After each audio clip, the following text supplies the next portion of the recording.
welcome to ITB. Yeah, thank you. Thank you very much. Like many other new people, I asked for your perspective, the way or your view this trade show.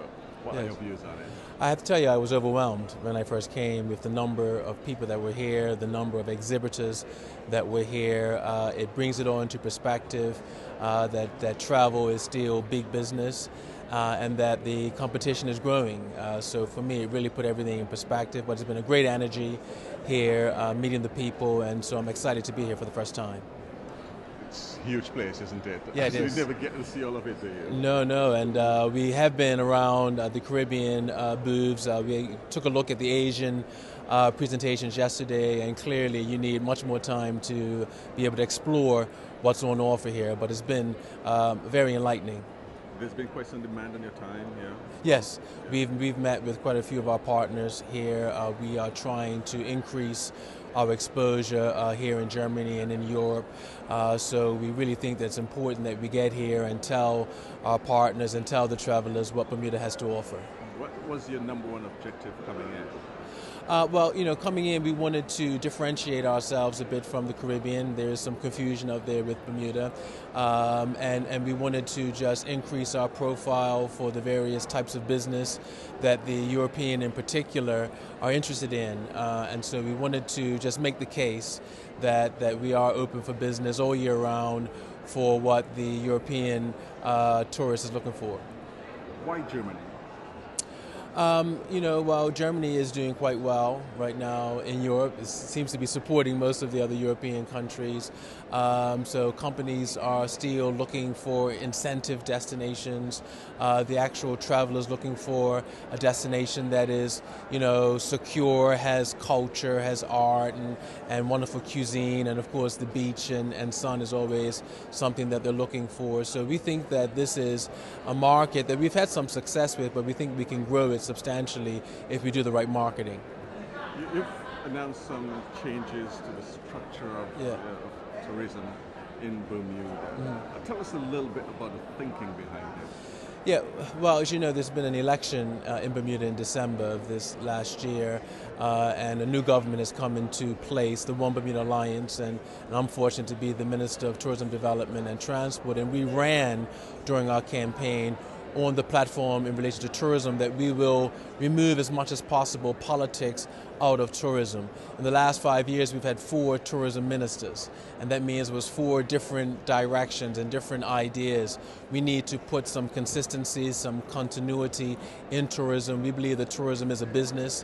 It needs to be run like a business, and so we are going to create a tourism authority that's going to have a corporate structure to it so it can be accountable, and so we can have some real strong leadership there, direct the industry, and have that consistent. And we think that if we can do that, then we will see some great dividends down the road.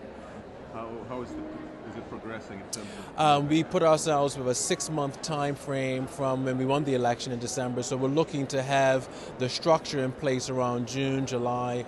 Right now we're actually looking to find a CEO who would actually be able to run it. We have an interim tourism board in place. We have Mr. David Dotwell, who is a well-known hotelier in Bermuda and in Nevis. He's the interim chairman and will be the first chairman of the authority once it's in place. So a lot of work is taking place right now. We have to change our legislative structure as well, and we're looking for the right people to get involved, and it's going quite well. So we think we're going to meet our deadline. So how will it be different from what you now have? What we're going to do now, we're going to sort of merge the Department of Tourism with the Tourism Board and try to have a more cohesive unit.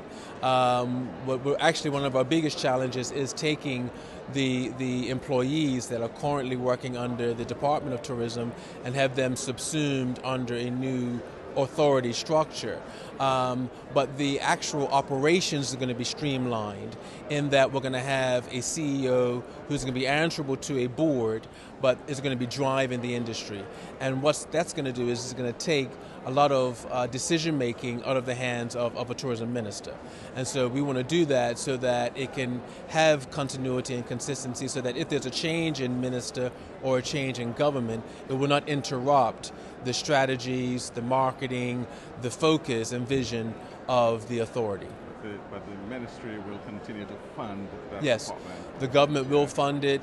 We hope that in time the authority can be self-sufficient, but we know within the first 5 years, thereabouts, we will continue to be the principal shareholder, if you will, and we'll be providing the funding and financing. And so we will retain some form of authority over the new structure, but the idea and the intent is to devolve the running of tourism to the authority. Could I ask about the African Diaspora Heritage Trail Yes. Foundation and funding for it? Yes. Where's that going to be? What's the future of funding for it? We still provide funding. I was just speaking to the director today that I want to go and visit it again. I saw it once some years ago. That's going to be part of our cultural marketing. We have been designated, by UNESCO as an African diaspora site. It's important. And we want to put more focus and more emphasis on that. We do have a national tourism plan that actually highlighted that as something that we should put out there and make it more of a feature of our destination. And just so you know, that tourism plan was introduced by the former government. It was approved by the entire parliament. And as a new government, we will be using it as our blueprint going forward.